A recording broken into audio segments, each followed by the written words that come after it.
Wow, that's awesome. I forgot to record the whole video that I just talked about, which is good because some of the stuff was not that good. So I have 14 more minutes and I will record. That's funny. I talked about some good stuff too. So 14 more minutes and I'll try and like review everything that I talked about. So there's a few things I wanted to talk about on this call. Um, one of them is this really amazing note-taking app that I just discovered called Obsidian. And why would you like what is the point of taking notes is to not to manage your knowledge. Personal knowledge management is something I've heard a lot in this community that I've been involved with so far. And the biggest problem I always run into when I'm using other note-taking apps is like, okay, what if this company goes out of business? What happens to all my like massive amounts of notes and thoughts and ideas? Where do they go? Like, do they send them to me in a file? Um, like, yeah, they might, but how much are they really going to uphold that when they're bought by some other company? Like that, it's just it's a recipe for disaster, right? So I happened upon this other app called Obsidian, and it's a note-taking app where it's stored locally on your computer, and Notion doesn't do this, Evernote doesn't do this, and you can access it from your iPhone and your laptop. Um, and they also have their own version of Sync. So I'm using the iCloud version, but you can use their internally created version of Sync, but it's secure. They can't read your notes. They don't want to read your notes.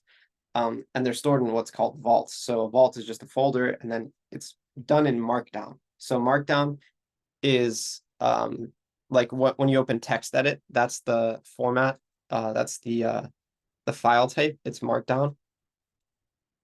And the really good thing about that is that as long as computers are around, you will be able to read that file type. So that's really cool. Like it's like writing on regular paper that like, yeah, you might lose the paper, but if you don't lose the paper, you'll always be able to read it until humanity has evolved so far ahead of what we are right now that we forgot how to read and we forgot how to use computers because we have more advanced things, right? So that's a cool thing. Another cool thing I discovered this week is the AAA automation agency, AI automation agency. And this is cool because you can, I'm finding, I'm running into some things when it comes to doing a regular agency model. And I just don't like doing Facebook ads. Like I kind of hate it. Um, I think that there's a time and place for Facebook ads. And I like the copywriting and stuff, and I like optimizing the message because that's kind of fun. And using AI, it's really easy now. But this a this AAA agency method that I'm trying to learn from this guy Liam on YouTube, it's uh it's pretty interesting because most businesses aren't doing this yet. And what it is you use a AI chatbot that is powered by OpenAI, and you put in the database of whatever that business does into like the database of knowledge, like the customer acquisition like process and all the questions and the FAQ, and you make a chatbot. So like it's very natural, and it's actually better than talking to a human when you're trying to get information as a potential prospect for that business.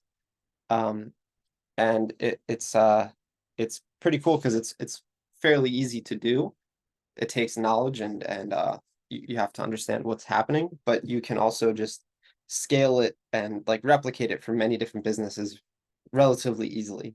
And it also provides a lot of value. Sometimes the thing with Facebook ads is like the business doesn't really understand the value that it has.